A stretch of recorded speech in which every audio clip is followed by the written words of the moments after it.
At syempre, may iba naman tayo, partner. Desidido si Pangulong Aquino na pasiglahin pang lalo ang industriya ng turismo sa bansa. Inihayag po ito ng Pangulo sa ginanap na Travel Expo kahapon. Beses na tinamaan ng kalamidad noong nakaraang taon, napanatili pa ng Pilipinas ang mataas na tourist arrivals. Dahil po dito, ayon sa Pangulo, patunay lang ito na nasa tamang landas ang programa ng pamahalaan para makamit ang layunin nitong makahikayat ng mas maraming turista sa bansa. Muli nagbabalik ang aming kasama, si Elena Luna. Sa kauna-unahang pagkakataon, isang Pangulo ang dumalo sa Travel Expo ng Philippine Travel Agencies Association. Ayon sa mga organizers nito, binigyan sila ni Pangulong Aquino ng lakas ng loob at pagpapahalaga sa kontribusyon ng turismo sa pagpapalago ng ekonomiya at bansa. Dumalo ang Pangulo sa unang araw ng Expo na magtatagal hanggang Linggo. I made it a point to be here today to show my full support to your industry in this endeavor. Tourism, after all, is a low-lying fruit for our country, and from the beginning, our administration knew that if we can harness the beauty and the hospitality that our country is known for, then without doubt, it would be another massive step taken in growing our economy in an inclusive manner.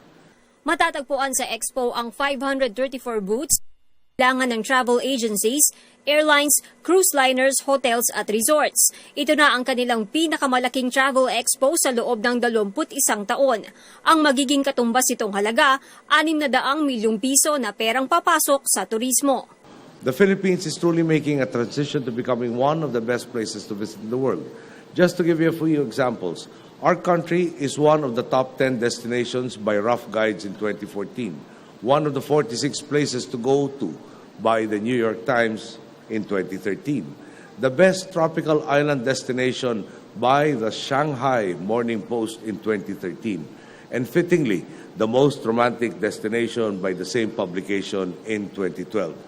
Indeed, the whole world is in on the secret. Target ng organizers na mahigitan ang 70,000 naitalang mga dumating sa Expo noong isang taon. Ang bilang na ito ang magpapalobo sa bagong target ng gobyerno na 56.1 milyong domestic travelers sa taong 2016.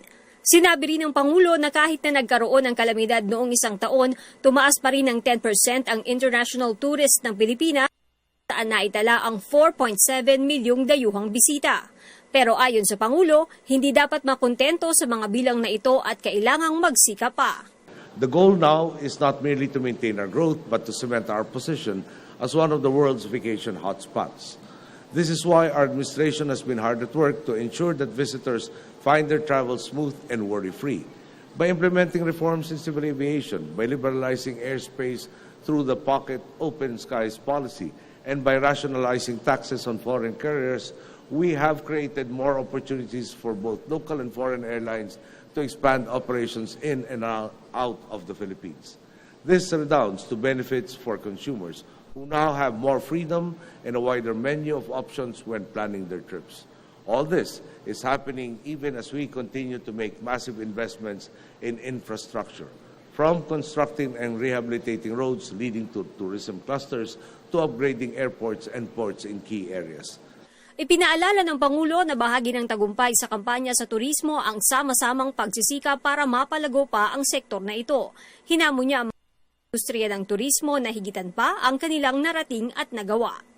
What we want is for both domestic and international tourists to become advocates of the Philippines, visitors who will return again and again to explore every corner, every peak, every shoreline of our archipelago, and encourage their friends and families to do the same.